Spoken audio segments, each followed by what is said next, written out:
Ideally, the internet should be free and everyone should have unlimited access to it forever. Now, before you jump into conclusions, hang tight because I'm about to break down exactly what I mean with an analogy that I think you'd find fascinating. So, over the next few minutes, we are going to dive deep into these ideas together, and in the end, I think you will see it in a whole new way.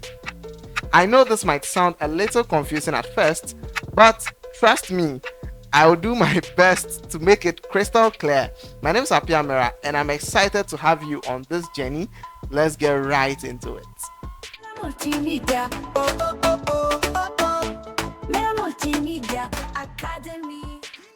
Alright, so let's start by asking a question. What are the essential resources we rely on every single day? Water, electricity, and the internet.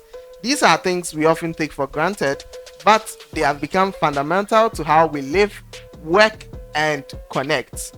But here is where it gets interesting. When we pay for these resources, we're not actually paying for the resources itself. Instead, we are covering the costs of the systems that make access to these resources possible. Today, we're going to explore the idea in more depth. We'll look at each of these resources, that is water, electricity, and internet, and unpack why I feel like they should be freely accessible to everyone, everywhere. Now, let's begin with water. Water is literally everywhere: lakes, rivers, and even rainfall. In its raw form, water is free and it is a gift from nature.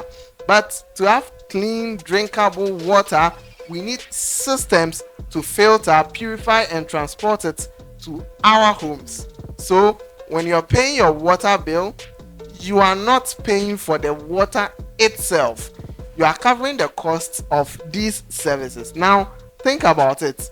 If we could walk to a river and collect our water, there would be no bill, right? But the reality is, we depend on this infrastructure to deliver clean water safely to us. This is why, even though water is freely available in nature, we have to pay for it.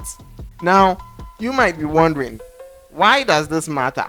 Well, it sets up a comparison with other resources. Electricity is a little bit different, but it follows a similar principle. It is basically the flow of electrons, something we can't see or touch. Whether it is generated by the sun, wind, or water, the forces behind electricity are natural.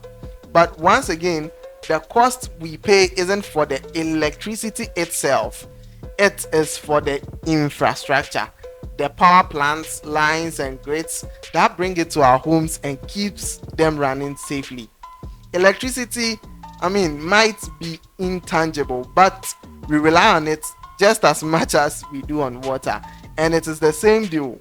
We are really paying for the system that makes electricity available and reliable. Now let's talk about the internet. Unlike water or electricity, the internet is entirely intangible. It's not something you can see or touch.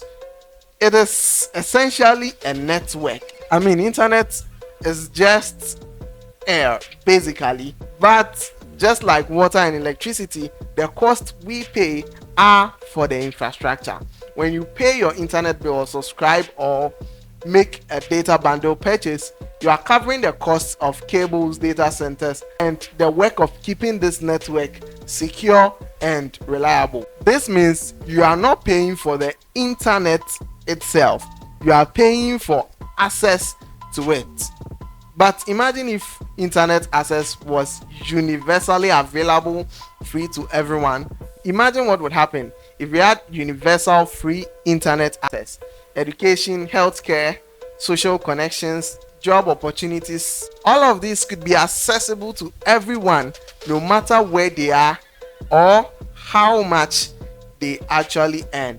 Free internet could help us level the playing field, reducing inequality by providing everyone with the same chances to learn, grow, or contribute. It would shrink the digital divide and allow people from all backgrounds to have the same access to information and opportunities. But like anything that sounds too good to be true, there are challenges. While universal free internet sounds ideal, there are big challenges.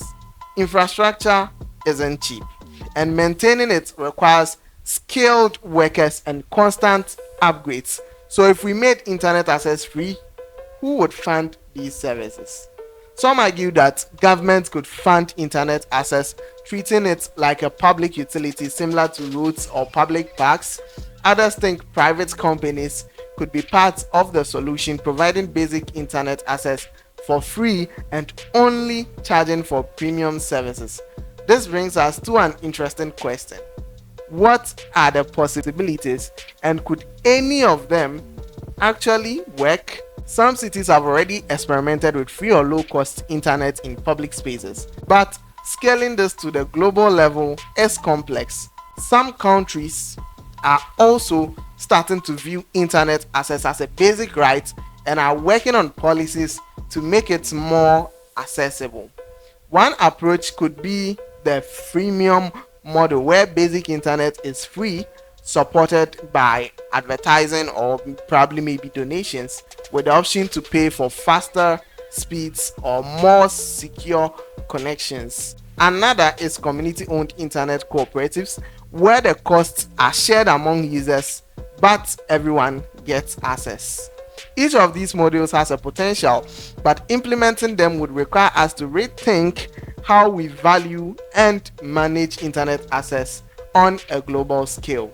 So, if internet access is so essential to modern lives, could we eventually consider it as a basic human right? After all, having access to information, communication, and opportunities is critical in today's world. And if governments and communities start treating the internet as a public resource similar to clean air and public parks, we could see major shifts towards free or universally accessible internet, making our digital society more inclusive and fair. Let's wrap up with a look at where we could be heading.